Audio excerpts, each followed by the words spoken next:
Hi, my name is Joy, and this is my mom, Linda, and we wanted to share just how God worked in our lives. I found my mom at her house, unresponsive, and she was not in good shape. They took her to the hospital. She went into cardiac arrest within minutes of my family and I walking into the ER. They called code blue on her room. It seemed like within minutes, word had gotten out on Facebook and friends had shown up. My mom's small group had shown up and were there praying with us. My husband said when he walked back in the ICU room or into the waiting room that night that there was an energy or an electricity that he could feel. He could feel the Holy Spirit in there as we were praying for my mom and praying for her recovery. Because at that point, we hadn't been given good news. They told us that she would probably go into cardiac arrest again and that my brother and I would have to make a decision whether or not they were going to continue to resuscitate her. That's a heavy burden to have on your shoulders when you're not sure. There were actually 2 paramedic groups that came to work on me to even stabilize me to get to the hospital. I was put on a ventilator. The doctor said I had no neurological function and that both my son and daughter were told it was unlikely if I ever did wake up that I would not be the same person that I was previously.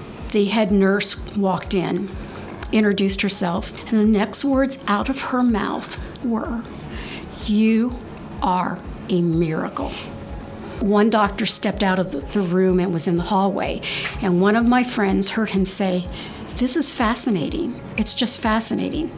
Because there were 12 medical diagnoses, cardiac arrest, sepsis, any one of those would have easily killed me.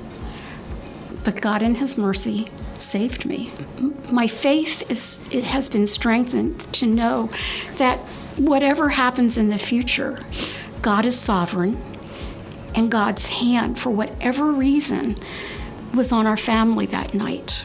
What I did realize when I was told all the people that came to the hospital because they love Joy and they love me, and being part of this church means being part of a community that cares for each other, that they were willing to come and stay all night, but more importantly, that they prayed.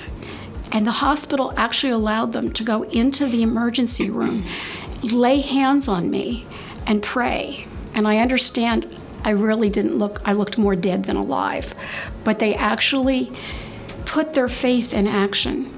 So when I realized that, I knew that Jesus had shown up that night physically, and it was the hands and feet of the people that came and put their faith to practice and their belief that there is power, mighty power in prayer. And that is what they did for our family.